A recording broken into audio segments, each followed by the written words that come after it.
Uma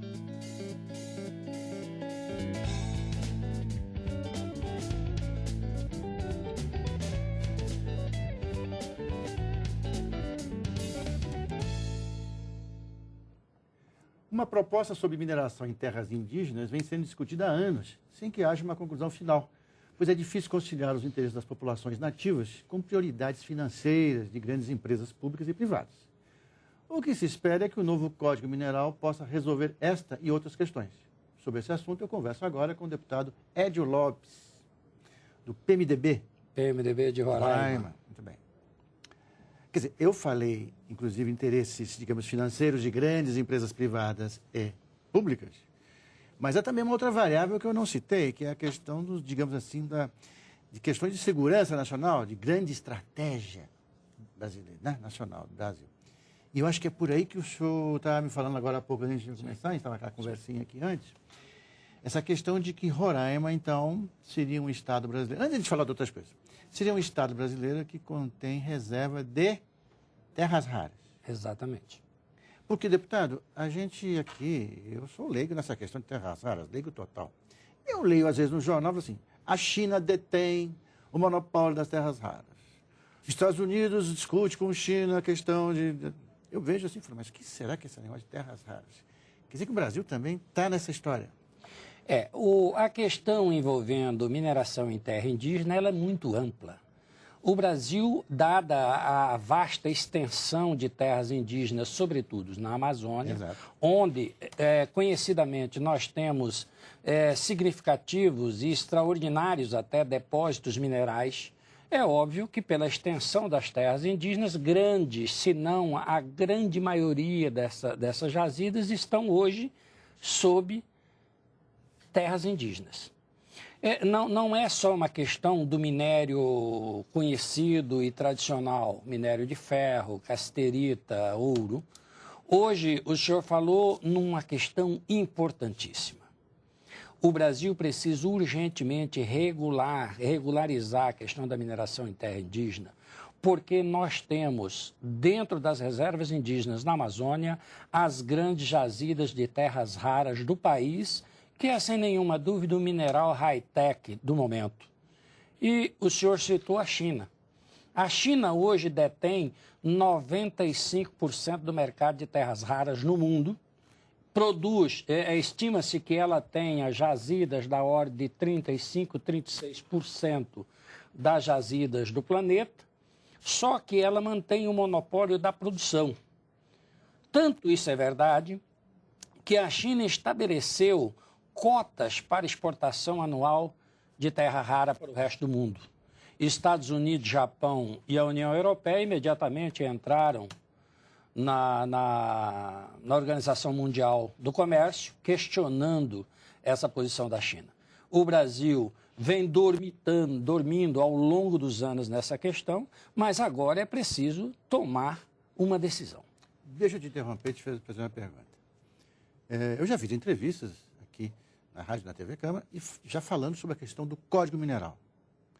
O Código Mineral, que é esperado há um bom tempo, vem sendo discutido, vem sendo debatido, parece que está se falando de novo que ele vai para uma reta final agora para ver se aprova.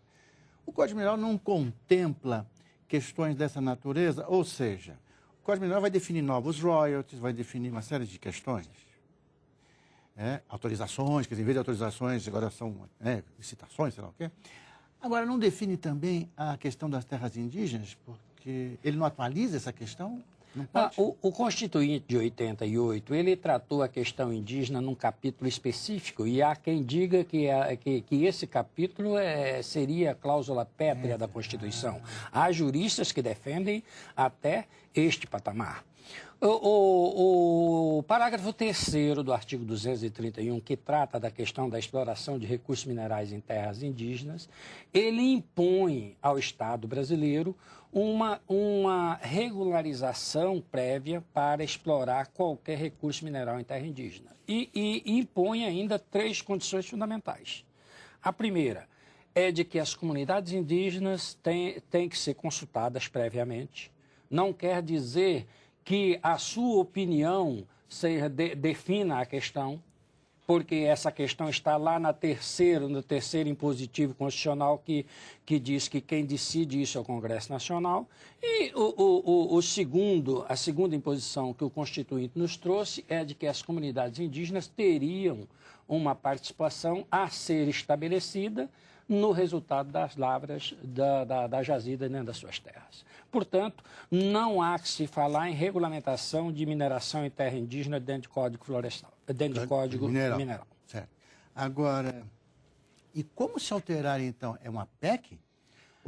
Imagino que juristas aí possam dizer, se o senhor falou agora há pouco em cláusula pétrea, imagino que nesse campo aí há juristas que falam, não, cláusula pétrea não se mexe. Outros falam, não é bem assim. Mas o Constituinte já remeteu à legislação complementar à regulamentação. E é isso que nós estamos tentando fazer nessa casa desde 1996, quando aqui chegou o PL 1610 do Senado, e de lá para cá já se montaram um monte de comissões e até agora não se chegou a um denominador comum, a um projeto finalizado e pronto para que o Estado brasileiro possa explorar esse imenso potencial mineral que tem sobre as áreas indígenas de todo o Brasil.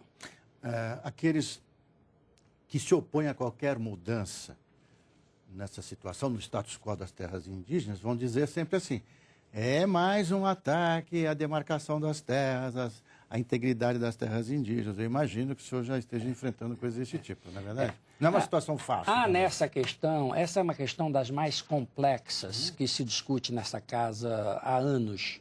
E há uma convergência de interesses dos mais variados, interesses legítimos. Mas há também muito interesse inconfessável nessa questão. Uma delas é a maioria das organizações não governamentais, igrejas e governos estrangeiros que estão por trás dessa questão, tenta sempre trazer uma fumaça, uma cortina de fumaça, confundindo a opinião pública de exploração mineral de forma regularizada em terra indígena com garimpagem em terra indígena. Não há nenhuma ligação entre uma coisa e outra. Depois, nós temos exemplos no Brasil. E no mundo, nós temos a Austrália explorando mineral dentro da terra dos aborígenes, com um sucesso extraordinário para o Estado australiano, que hoje quase 40% do seu PIB advém da exploração mineral. Nós aqui no Brasil, com todo o potencial que nós temos, nós estamos aí arrastando ao redor de 19% das nossas exportações. Nosso tempo está acabando, nós estamos no finzinho. Eu queria perguntar para o senhor o seguinte. Muito bem, quais são as suas expectativas em relação ao encaminhamento dessas suas teses, dessa questão? Eu estou convencido que a questão é tão importante para o Brasil que nós haveremos de encontrar um ponto de equilíbrio, um ponto em que o Brasil possa explorar essa imensa riqueza mineral que aí está, e que as comunidades indígenas possam aproveitar do resultado dessa exploração, um resultado econômico, resultado social para as comunidades indígenas, com absoluto respeito ao meio ambiente. Há pontos que podem equilibrar essa questão. Deputado Edio Lopes, quero agradecer a sua vinda aqui. A gente vai voltar a falar sobre esse assunto, essa questão das terras raras. É nova para nós aqui. Sim. Muito obrigado pela sua vinda, hein? E muito obrigado a você que ficou com a gente até agora.